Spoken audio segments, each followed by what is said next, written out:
6 things I would never do in a luxury boutique. I don't think you should necessarily do them either. Stick around. Help you at the automat, men grow cold. Hi everybody and welcome back. Yesterday I thought it would be very helpful to share with you the 6 things I would never ever do in a luxury boutique. And I've seen some of them done and I don't recommend them. Today I want to give a big shout out to Miss Glamazon Fab Over 40. Hi honey, how are you?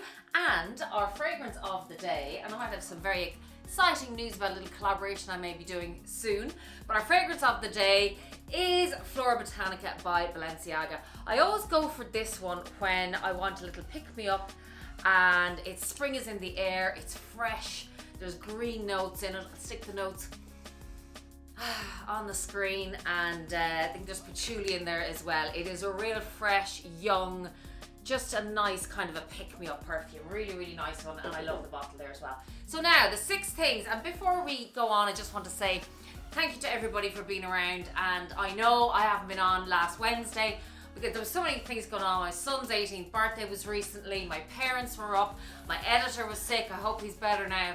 So I'm back now and in good form and ready to go, ready to rock, as they say. So the number 1 thing I would never do in a luxury boutique, my dear friends, is don't do this. Authenticate a bag. I would never go in to a luxury boutique and ask them to authenticate a bag because firstly there are so many services out there that can do that for you that you don't have to embarrass yourself just in case if somebody bought the bag as a gift or you got it online or whatever happened. It's frowned upon. They don't like doing it unless the bag was bought in their store, obviously one of their stores. They are not really interested, so I wouldn't put myself under that compliment or in that embarrassing position if it was a case of somebody was to turn around and go, really sorry dear, but that bag is not authentic, it's just not real. And you're there going, oh my god, it's just the ground, open up and swallow me immediately. So I would never ever do that. And yeah, Chanel, Louis Vuitton, any of them, they frown upon things like that, and I wouldn't put myself in the position. The easiest way to do that, again, is use one of the authentication services like Authenticate First, or one of those, or if you want to bring your bag in bring your bag in for any kind of repair or service, that is a way, because they will very quickly turn around and go, this isn't real, this is a fake.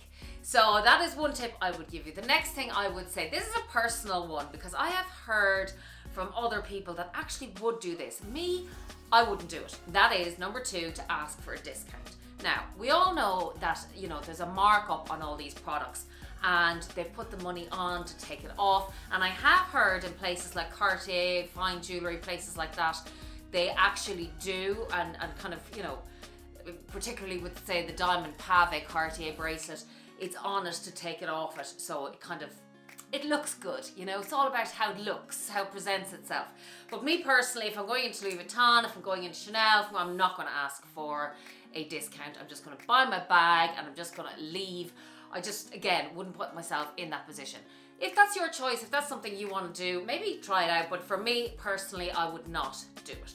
Number 3, the third thing I would not do is ask for champagne or ask for a drink. I mean, if you want a glass of water, but I wouldn't feel, it's, even when I got my Birkin, I wasn't there expecting champagne or expecting kind of any sort of, yes, I was expecting a nice service, which I did get, but I don't expect to be offered these things. I don't think it's my right to be offered champagne. If you want to go for a glass of champagne with your friends after, go for a glass of champagne. Maybe they're busy, maybe they don't have any. There's all these, it depends. It's all very subjective to the person that you get as well, who serves you and all the rest of it. So I wouldn't expect champagne and I wouldn't kind of have an attitude about not getting it either. You can have a bottle of champagne when you go home if you want. The next thing I wouldn't do is be arrogant, self-righteous, dismissive, have an attitude of I'm better than you towards the staff or the employees, be rude. I wouldn't do any of those things. These people are just people, just like you and I. So I expect to be treated like I want, to treat everybody else.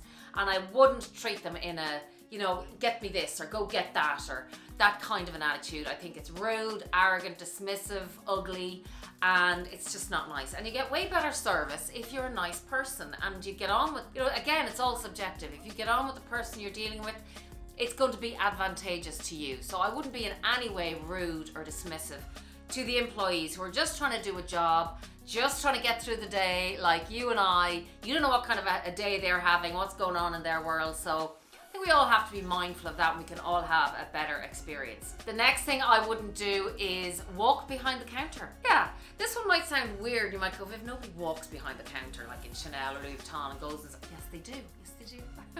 Or you might be one of those people who's going, there's nothing wrong with that. Well, there is if the bags are just display bags. There's some stores, obviously, you go into, you can try on whichever bags you want to go in, like YSL, I know even in Brown Thomas in Dublin, you can go in and try on the bags. Louis Vuitton, if you just ask them, they'll get you a bag. The same with Chanel, but I wouldn't necessarily go behind the counter into the sales associate's space and start trying on the bags. First of all, you could be very, very embarrassed because there's probably an alarm on the bag. The alarm will probably go off. They'll think you're robbing it, and then it'll just create a big, huge palaver.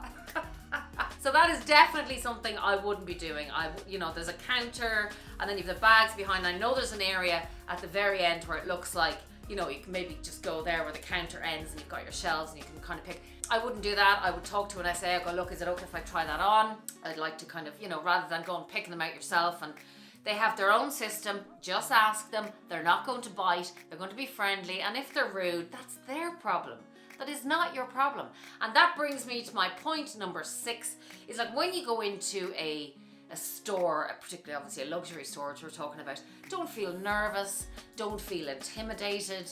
And don't accept anybody who's rude to you either. Like, if you're going to be nice and kind and treat that person with respect, you want to be treated the same, and do not accept any sales associate who's rude with you, or, if you feel they're looking down at you or in any way kind of shaming you, or listen, do you have the budget? Do you have the money? That kind of attitude is just not on, and I certainly wouldn't accept it.